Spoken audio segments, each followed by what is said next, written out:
Hello दोस्तों, पिछले video में हम लोगों ने पढ़ा था परिमेय संख्या और अपरिमेय संख्या।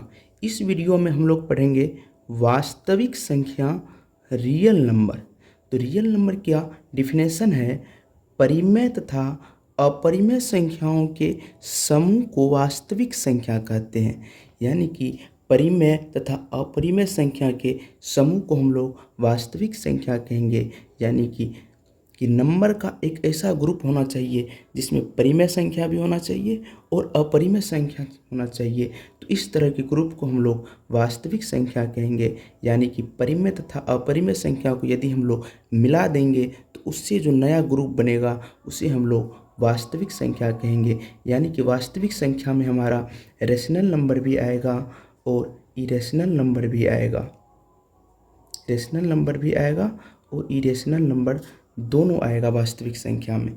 जैसे मैं एग्जाम्पल की बात करते हैं तो 3/2। 3/2 हमारा क्या है? परिमेय संख्या, क्योंकि ऊपर भी क्या है? पूर्णांक है और नीचे भी पूर्णांक है और नीचे में जीरो नहीं है, तो ये हमारा एक रेशनल नंबर है। उसी प्रकार से 0 को 0/1 लिखे थे हम लोग। यानी कि ये भी क्या हमारा रेशनल नंबर है और ये भी रेशनल नंबर है, ये भी रेशनल नंबर है, ये भी रेशनल नंबर है। लेकिन ये क्या है? हमारा इरेशनल नंबर है। यानी कि वास्तविक संख्या में हमारा रेशनल नंबर भी आता है और इरेशनल नंबर भी आता है। ये भी हमारा इरेशनल नंबर है, ये भी हमारा इरेशनल नंबर है। ठीक है दोस्तों, उसके बाद आप लोगों को याद रखना है कि वास्तविक संख्या को हम लोग आर से डिनोट करते हैं। वास्तविक संख्या को हम लोग आर से डिनोट करते हैं।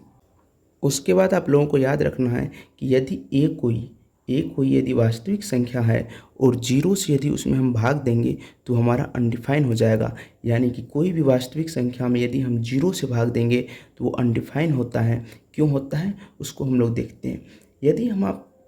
यदि मैं आपको कहूँ कि आप लोग को 12 में 3 से भाग देना है, 12 में 3 से भाग देना है, तो आप लोग क्या करेंगे? 4 बार में इसको यहाँ से काट देंगे और शेषफल हमारा 0 आ जाएगा।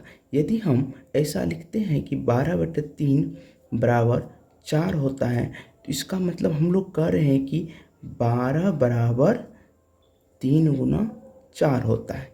लेकिन यही मैं आपको कहूँ, यदि आपको 12 में 0 से भाग देना है तो बताइए 12 में यदि 0 से भाग देंगे तो कितना बार में लगेगा? बताइए 0 को हम कितनों बार गुना करेंगे तो 12 के बराबर नहीं आएगा। यानी कि 12 को हम किसी भी चीज़ से गुना करेंगे तो हमारा, माफ़ कीजिएगा, यदि हम 0 को किसी भी चीज़ से गुना करेंगे तो हमारा 12 के बराबर नहीं आएगा। इसीलिए हम लोग इसको अनडिफाइन मानते हैं। ठीक है, अब हम लोग देखेंगे धनात्मक संख्या, पॉजिटिव नंबर। परिभाषा है वैसी वास्तविक संख्या जिसका मान 0 से अधिक हो उसे हम लोग धनात्मक संख्या कहते हैं। यानी कि जो संख्या 0 से बड़ी होगी उसे हम लोग धनात्मक संख्या कहेंगे और जो संख्या 0 से कम होगी उसे हम लोग ऋणात्मक संख्या कहते हैं।